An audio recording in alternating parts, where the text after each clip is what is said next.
This one story of Hazrat Ali's wisdom will break your chains of dunya. People are slaves to this world until hardship strikes. A rich young man lived in silk and gold, praying only when life was easy. But when Allah took his mother, his wealth, and his friends, he was left alone on the cold floor of a mosque. It was there that he discovered the words of Imam Ali. Yes, people are slaves to this world, and as long as they live favorable and comfortable, they are loyal to religious principles. His story will shake your soul. The city of Damascus glowed with its lantern-lit streets, bazaars bursting with colors, and merchants calling out with persuasive voices. Among the crowd walked a young man named Zayd, the son of a wealthy trader. He was draped in silk, his neck heavy with gold, his hands scented with musk. People admired him, some envied him, but everyone knew one thing. Zayd lived for comfort, wealth, and pleasures of this dunya. He prayed when his father was watching. He gave charity when guests were present. He spoke of Allah and his messenger when gatherings demanded it. But inside he was hollow. His loyalty to faith was tied with his comfort. Whenever life pleased him, he remembered Allah. But the moment hardship touched him, he turned his back, drowning himself in wine, music, and distractions. His father, a devout man, often reminded him, "My son, life is not about gold and silk. A time will come when these very things will abandon you. Only Allah remains." Zayd would smile, kiss his father's hand, but inside he whispered to himself, "There is no joy in hardship. Faith is for those who have nothing else to hold on to. I have everything I need." But Allah had written a story for him that would shatter his arrogance. One night, as Zayd was feasting in his grand courtyard, musicians playing, servants attending, a sudden scream echoed from the inner chambers. His mother had collapsed. Physicians rushed, recited incantations, applied remedies, but nothing worked. Within hours, his mother breathed her last. Zayd fell to the ground, his jewels clattering. His heart trembled, but instead of turning to Allah, he drowned his sorrow in wine.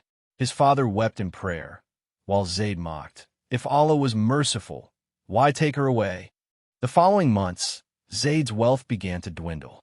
Caravans were attacked on trade routes. His father's trusted partners betrayed them. Debt collectors knocked at their doors. Soon, the silk garments were sold, the golden dishes melted, the perfumes gone. Zayd's arrogance cracked. He wandered through the streets where once he rode with pride.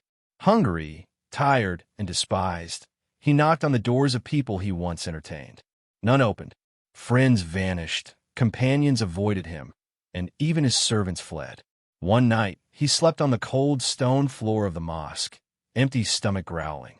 An old man approached him, a faqih, a scholar of the Quran. He looked into Zayd's swollen eyes and said gently, "Do you know what Imam Ali said? People are slaves to this world, and as long as they live favorable and comfortable, they are loyal to religious principles. My son, you were loyal when Allah gave, but you turned away when he tested you." Tears rolled down Zayd's cheeks. For the first time, the words pierced his heart. Days passed. Zayd sought work in the marketplace. He carried loads, swept alleys, and lived on scraps. Every coin he earned, he would place 2 aside for tzedakah. He began to pray in secret, cry at night, and fast in silence. His arrogance melted into humility. But the true test awaited him. One evening, as he returned from work, he saw a child crying near the river. The boy's father had slipped into the water and was drowning. A crowd gathered, but none dared to jump. The current was fierce. Zayd, without thinking, leapt into the river. He fought the waves, pulled the man ashore, and collapsed unconscious. When he awoke, the man he saved was none other than his father's old enemy, the trader who betrayed their wealth. The man wept and kissed Zayd's hands, saying, "I wronged your family, yet you saved me. What heart can forgive like this?" Zayd replied weakly, "It is not my heart. It is Allah's command, to forgive even those who wrong you." That night, the man returned all the wealth he had stolen from Zayd's father. The family's debts were cleared, and they regained honor. But Zayd was no longer the same man. Gold no longer dazzled him. Silk no longer tempted him. and praise no longer swayed him. He had tasted the sweetness of faith after hardship. Years later, people would gather around him, not for his wealth, but for his wisdom.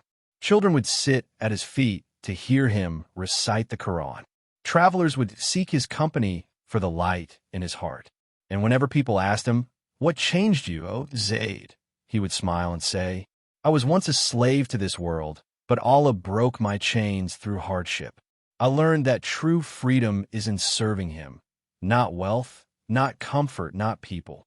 And thus, Zayd lived and died with the remembrance of Allah on his lips, proving the timeless truth of Imam Ali's words, that loyalty tied to comfort is not faith, but loyalty that survives hardship is the true test of Iman. If this story touched your heart, remember, faith isn't tested in comfort, it's tested in hardship. Don't wait for life to break you before you turn to Allah. Hold on to Him in every state, rich or poor, happy or broken. Subscribe to Deen in Minute for more life-changing Islamic stories, timeless wisdom, and reminders that connect your heart back to Allah. Share this video. Maybe it will be the reason someone finds their way back to Islam.